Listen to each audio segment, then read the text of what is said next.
about some of the deeper names. So we've hit everybody, all the wide receivers that were taken in the second round.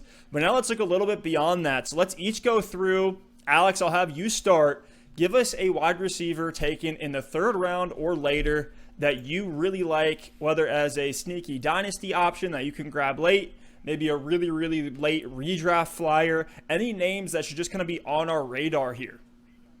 Yeah, well, it's interesting. The name I initially was going to pick was Lynn Bowden with the Raiders. I'm actually looking at their roster now. They have him listed as a running back. So I do think he's going to be kind of like that Cordarrelle Patterson type player. I mentioned it with Laviska Shenault earlier, kind of the do-it-all guy, play some special teams, line up in the backfield, line up at wide receiver. And it pains me as a Louisville Cardinal to pick a Kentucky Wildcat that might have some potential in this draft. He lit us up this year, and don't even get me started on if I like the guy or not, but I think he definitely is a great football player and a great athlete. But I'm actually going to go ahead and pivot to a guy who is listed as a wide receiver for the Vegas Raiders.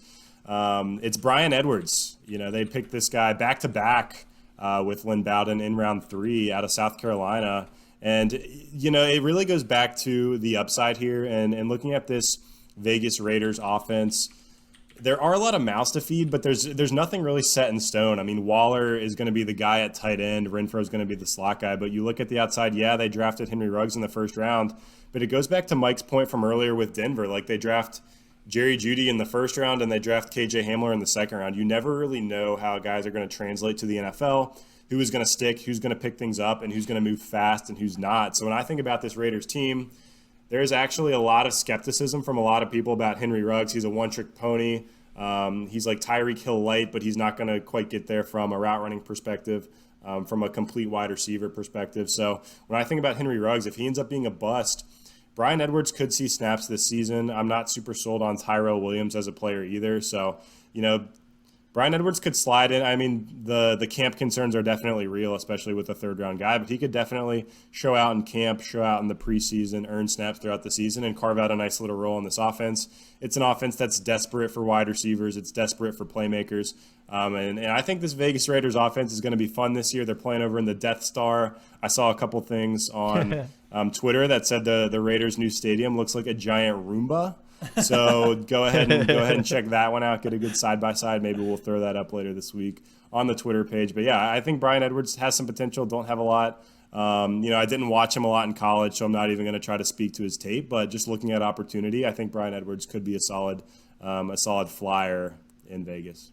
Yeah, let me. You took my guy, so let me just add a couple of things here. I'm glad we're able to enjoy. I'm glad we're able to agree on a couple of things before we close it out. But Bryan Edwards was one of my favorite wide receiver prospects coming in. His profile, he broke out at 17 years old, which is the 100th percentile, which means that he's probably one of the youngest breakouts ever in the history of college football. Is he still in high school? Yeah, so as a freshman, and he shared the field with Deebo Samuel, who we now know is a pretty good wide receiver in his own right. He had, great dominator score, hit 48% dominator in college, was 94th percentile. And he's got prototype size. And here's my hot take, right? I think that in the next 3 years, Bryan Edwards is going to outproduce Henry Ruggs on that offense. And I think he's going to be the wide receiver one, just given what he can do. Like, his skill set, if you watch him play, he played in the SEC against probably some of the toughest competition. He has a nasty release off the line and multiple ways to win, both in contested catch and also in runs after the catch. Like, he was getting tossed screens left and right. They were trying to get this guy the ball in any way that they possibly could. He's incredible with yak and getting yards after the catch. He's incredible at breaking tackles. I think he fell because he wasn't able to test at the combine. And, if he was able to test, I'm like pretty certain that this guy probably would have gone in the second round, because from a profile perspective, he's definitely, way up there. And I'm trying to get him everywhere. He's going in like the late second of rookie drafts. He was going in the third, which is ridiculous to me, but now he's going in the second, and I'm totally happy to cop the buy button on him and Laviska in the end of the second round. But I absolutely love Bryan Edwards, and I think he's someone that I'm looking forward to in Dynasty. Very nice. Edwards gets that double stamp of approval on the show. Love to see that. Now, I have one here that's a very deep name. I think most folks, if you're not, a huge fantasy nerd like we are, looking at all these names, going deep, deep, deep into the draft, my guy is Tyler Johnson, a wide receiver taken by the Buccaneers in the 5th round. He was the 161st pick. If you're in a dynasty league right now, just drop your worst player and go get Tyler Johnson. Just go do that right now. Hit pause on this, open up Sleeper, and just go grab him. He's out of Minnesota, where he was an absolute stud, 6'1", 206. He has good hands. He's really strong. Think like a Eric Decker or Keenan Allen type of comp for him. He lined up in the slot 81% of the time in 2019 in college. I think he'll take a lot of the underneath stuff in Tampa Bay. When you got check down Charlie TB12 himself there, I think there could be some opportunity in that role. We saw both Godwin and Evans get injured last year. We talked about our boy Perriman blowing up in that short span. I think we could see something kind of similar to that for this kid Tyler Johnson. So the Bucs wide receiver 3. Arians doesn't really use the tight end a ton historically in the pass game. I do expect that to change to a degree with Gronk in town. But note how little Howard and Brake got used last year on that Bucs offense with Arians. I think I would rather take the Buccaneers wide receiver 3 over the wide receiver 3 for the Raiders, the Bills, the Redskins, and these other deeper names that were taken in the draft. I'm taking Tyler Johnson over all of them. I think he could be a very, very sneaky guy this year. He could be one of those nasty, week 15. There's a lot of injuries. You got to plug a guy into your flex in the redraft playoffs. Why not scoop Tyler Johnson up, put him in your flex, see if you can get some opportunity and some, points out of him. I love that pick. Tyler Johnson was an analytical darling in the dynasty community. He broke out super early, had insane dominator and age-adjusted production.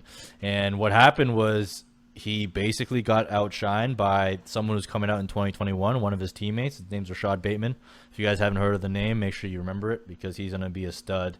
And basically, the NFL saw Tyler Johnson. They're like, this guy has no juice, right? And he does not explosive, and he's not, right? He wins through routes. He wins through understanding what his game is. And then he basically skipped out on the Shrine Bowl. Then he skipped out performing at the Combine, likely because he knows that he's not going to test very well. And I think those two things really, really hurt him from a draft capital perspective. And look, you don't want to invest in wide receivers that go in the 5th round. But if there is one that I'm going to pick, it is Tyler Johnson. Stephon Diggs was picked in the 5th round, and they're both kind of like lanky guys that had some pretty dominant age-adjusted production in college. So I actually really love that pick. I like the landing spot. He's probably going to try and beat out my boy Scotty Miller for that wide receiver 3 role. But, he's definitely someone that you can keep an eye on. Definitely not someone you want to draft, right? Not someone you want to waste a draft pick on. But you can look out for him on waivers potentially. But in Dynasty, you should, hit the buy button on him in the 4th round of rookie drafts is where I would take him. Steph, I actually didn't even hear the second half of your take. So you'll have to fill me in after the show. I was trying to pick him up in our Dynasty League, but he's already on our roster. So that's a real shame. Guess whose roster he's on? No. Yes. Hey, you got to follow your own advice sometimes.